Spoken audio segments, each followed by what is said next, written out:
அனைவருக்கும் வணக்கம். நான் உங்கள் அன்பு ஜோதிடர் அவினாசி சுரேஷ் பாண்டியன். எல்லாரும் நல்லா இருப்பீங்க, எல்லாம் நல்லா இருக்கணும். நீ நம்ம பார்க்க போற விஷயம் எல்லாரும் என்கிட்ட கேட்கக்கூடிய ஒரு கேள்விதான். அதிகபட்சம் பேர் என்னை பார்க்க வர நண்பர்கள் கேட்கக்கூடிய ஒரு கேள்வி. சார், நான் சுய தொழில் பண்ணலாமா, சொந்த தொழில் பண்ணலாமா, வாழ்வியல்ல அதிகபட்ச நாட்கள் அடுத்தவர்கள் உழைத்தே என்னுடைய வாழ்வியல் முடிஞ்சு போற மாதிரி இருக்குது, நான் சொந்த தொழில் பண்ணா ஜெயிக்க முடியுமா அப்படிங்கிற கேள்வி நிறைய பேர் என்கிட்ட கேட்குறீங்க. அதுக்கு ஒரு விளக்கத்தை இந்த வீடியோவில் கொடுத்துலாங்கிறதுக்காக அந்த நான் பதிவிடுறேன். ஒரு ஜாதகத்தில் சுய தொழிலுக்கான ஒரு கிரகம், ஒரு வீடு அப்படின்னு சொல்லி பார்த்தீங்கன்னா அது 10ஆம் வீட்டை தான் குறிக்குது. 10ஆம் இடம் கர்மஸ்தானம். கர்மா அப்படிங்கிறது நம்ம செய்கிற வேலையும் குறிக்கும். அப்போ ஒரு ஜாதகத்தில் சுய தொழில் செய்யக்கூடிய யோகம் உங்களுக்கு வருதா இருக்குதா அப்படிங்கிறத ஒரு ஜோதிடர் எப்படி முடிவு பண்ணுவாருன்னு பார்த்தீங்கன்னா, கண்டிப்பாக அந்த 10ஆம் இடத்தை வச்சு தான் முடிவு பண்ணுவார். 10ஆம் இடம் தொழில் ஸ்தானம், ரைட்டு, ஓகே, அது மட்டும் போதுமானா அதை அனுபவிக்கிறதுக்கு உங்களுடைய தன குடும்ப வாக்குஸ்தானம் எப்படி இருக்குன்னு பார்ப்போம். சில பேர் தொழில் பண்ணுவாங்க, தொழில் பண்ணி அதில் வரக்கூடிய வருமானத்தை வட்டி கட்டுறதுக்கும் பேங்க் லோன் அடைக்கிறதுக்குமே போயிடும், எதையும் வீட்டுக்கு கொண்டு வர முடியாது. ஆனால் சில பேர் பிஸ்னஸ் பண்ணுவாங்க, முழு தொகையும் ரொம்ப பர்ஃபெக்டா ப்ராப்பரா பெயிண்டல் பார்த்து மாதம் கணக்கு போட்டு எது வருமானத்தை கொடுக்குது, எந்த தொழில் சிறப்பாக கொடுக்குது. நிறைய பிரான்ச் வச்சிருக்கலாம் பார்த்தீங்கன்னா, இந்த பிரான்ச் நல்லா இருக்குது, இந்த பிரான்ச், அந்த மாதிரி கணக்கில ரொம்ப ஸ்ட்ராங்கா பண்ணக்கூடியவங்களாம் பார்த்தீங்கன்னா இந்த 2ஆம் இடத்துல தனக்குடும்ப வாக்குஸ்தானம் வலுத்தவங்க பார்த்தீங்கன்னா ரொம்ப சிறப்பாக செய்வாங்க. அதாவது ஒரு முறை அவங்க கடைக்கு நம்ம ஏதாவது பொருள் வாங்க போயிட்டோம்னா அவங்க நம்ம கிட்ட பேசுற அந்த தோரணையே பார்த்தீங்கன்னா மறுபடியும் அதே நிறுவனத்துல போய் அந்த பொருளை வாங்குற அளவுக்கு அது சிறப்பானதா இருக்கிறதுக்கு வாய்ப்பு இருக்கு. இதெல்லாம் எது முடிவு பண்ணுது அப்படின்னு சொல்லி கேட்டீங்கன்னா, தனக்குடும்ப வாக்குஸ்தானம் மட்டும் இல்லாம 10ஆம் இடத்தையும் வச்சுதான் ஜோதிடர் முடிவு பண்ணுவார் நீங்க என்ன தொழில் பண்ணலான்னு. ஆனா அதே சமயம் ஒரு ஜோதிடர்கிட்ட போய், சார் நான் என்ன தொழில் செய்யலாம் அப்படிங்கிற கேள்வி கண்டிப்பா நீங்க கேட்கவே கூடாது. அது சரியான விஷயம் இல்லை. நீங்க எந்த தொழில உங்களுக்கு ஆர்வம் இருக்குதோ அந்த தொழிலுக்குண்டான காரக கிரகம் உங்க ஜாதகத்துல எங்க இருக்குன்னு பார்த்து அப்படி ரிவர்ஸ்லாம் முடிவு பண்ணுமே தவிர, ஒரு ஜோதிட்ட போய் கேட்டீங்கன்னா, சார் உங்க 10ஆம் இடத்துல செவ்வாய் இருக்கிறாரு, செவ்வாய் காரகத்துவம் எல்லா தொழிலும் நீங்க செய்யலாம். செவ்வாயோட காரகத்துவம் என்ன? கட்டடம், எம்சாண்டு, பீசாண்டு, செங்கல், இப்படி சொல்லிக்கிட்டே போகலாம். கட்டடம் சம்பந்தப்பட்ட அத்தனை தொழில்களும் செவ்வாய் ஆதிபத்தியம் தான். இப்ப அந்த செவ்வாயோட சந்திரன் சம்பந்தப்படுறாரு, சந்திரமங்கல யோகம் இருக்குது அப்படின்னு சொன்னா, இரவு நேர உணவகம் இருக்கு இல்லைங்களா, அது காரசாரமா உணவு கொடுக்கக்கூடியது. அதை பார்த்தாலே பார்த்தீங்கன்னா அந்த இடத்துல கிராஸ் பண்ணாலே ஒரு நல்ல ஒரு மசாலா மனம் வரக்கூடிய அளவுக்கு ஒரு ரெஸ்டாரண்ட் இருக்குதுன்னா அவருடைய ஜாதகத்துல பார்த்தீங்கன்னா இந்த கஜகேசரி யோகம் கண்டிப்பா இருக்கும். அவர் உணவை எந்த அளவுக்கு ருசிச்சு சாப்பிட்டாரோ அவர் வாடிக்கையாளராக இருக்கும்போது அதே பாணியில தான் அவர் அந்த கடையை உருவாக்குவார். இப்ப சில பேர் பார்த்துருவீங்க, ஒரு நல்ல சாப்பிட்டே இருப்பாங்க, உடனே அந்த கடையோட மாஸ்டர் அப்படியே கூட்டு அவங்க அதே தொழில் ஆரம்பிப்பாங்க. இதெல்லாம் நடக்கும்.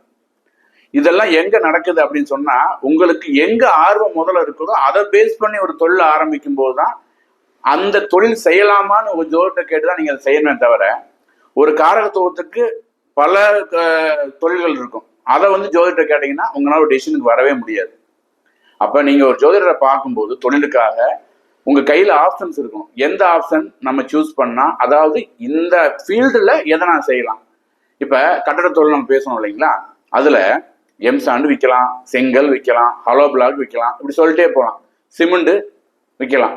இதுல உங்களுக்கு எதுல அனுபவம் இருக்குது, நீங்க எதுல ஆல்ரெடி இருந்திருக்கிறீங்க, அதை பேஸ் பண்ணி நீங்க தொழில் ஆரம்பிச்சுக்கிட்டீங்கன்னா தான் நீங்க ஜெயிக்க முடியும். இது ஒரு விஷயம். ரெண்டாவது, இப்ப நிறைய பேர் கேட்குறீங்க இல்லையா, நாங்க வேலை செஞ்சுக்கிட்டே இருக்கிறேங்க, கடைசி வரைக்கும் நான் வேலை தான் செய்யணுமான்னு. சில ஜாதகத்துல அடிமை ஜீவனம் தான் இருக்கும். 10ஆம் இடம் ரொம்ப பலவீனமா இருக்கும். இப்ப 10ஆம் இடத்து அதிபதி நீசமாயிடுறாரு, அவருக்கு நீச்ச பங்கு எங்கேயுமே கிடைக்கல அப்படின்னு சொன்னா, அவர் தான் தொழில் பண்ணி வேலையை விட்டுட்டு போய் தொழில் பண்ணி பணத்திலிருந்து மறுபடியும் அதே வேலைக்கு திரும்பி வந்துருவாரு. அப்ப அந்த ரிஸ்க் எடுக்காம இருக்கிறதுக்கு நம்ம என்ன பண்ணணும்னு கேட்டா, உங்களுடைய 6ஆம் இடத்துல கிரகம் வலுவா இருக்குது. அந்த கிரகம் இப்ப உங்களுக்கு தசை நடத்துதுன்னா நீங்க சுய தொழில் செய்யாம இருக்கிறதா நல்லது. ஏன்னா இருக்கிற பணத்தையும் இழக்கக்கூடிய ஒரு சூழல இது பண்ணிரும்.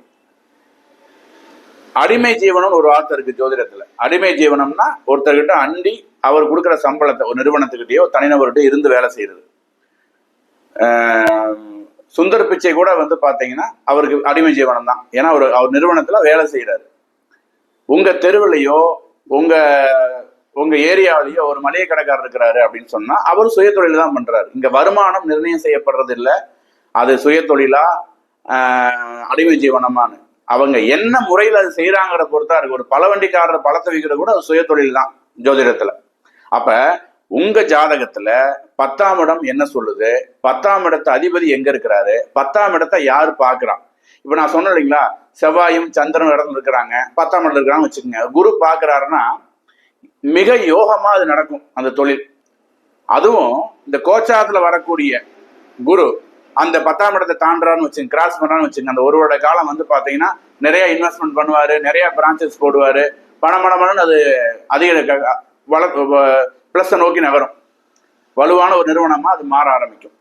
அப்ப ஜாதக கட்டங்கள் மட்டும் இல்லாம அந்த 10ஆம் இடத்தை மட்டும் பார்க்காம அந்த இடத்தை யாரு பாக்குறா, எந்த கிரகம் 10ஆம் இடத்துல, சில பேருக்கு 10ஆம் இடத்துல 3 கிரகங்கள் வலுவா, 3 கிரகங்கள் இருக்கும்.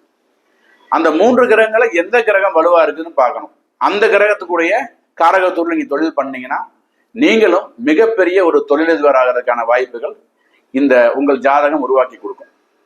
அப்ப உங்களுக்கு அந்த எண்ணம் வருதுனாலே வந்து உங்க ஜாதகத்துல ஒரு மாற்றம் இருக்குன்னு தான் அர்த்தம். இப்ப நீங்க அந்த எண்ணமே வரலன்னா நீங்க தாராளமா நீங்க வேலை செஞ்சுட்டு இருக்கலாம். ஆனா உங்க ஜாதகம் மாறுது, திசை மாறுது.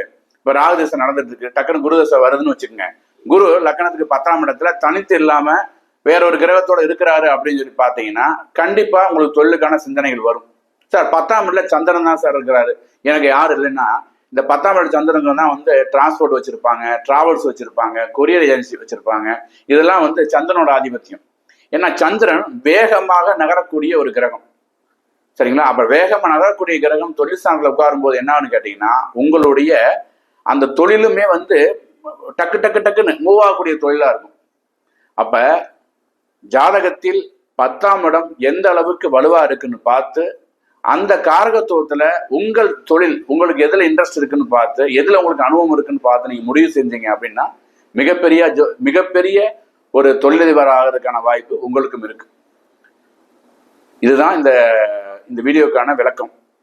மீண்டும் ஒரு நல்ல தலைப்பில் உங்களை சந்திக்கும் வரை உங்களிடமிருந்து விடைபெற்றுக் கொள்வது உங்கள் அன்பு ஜோதிடர் அவினாசி சுரேஷ் பாண்டியன். வாழ்க வளமுடன்.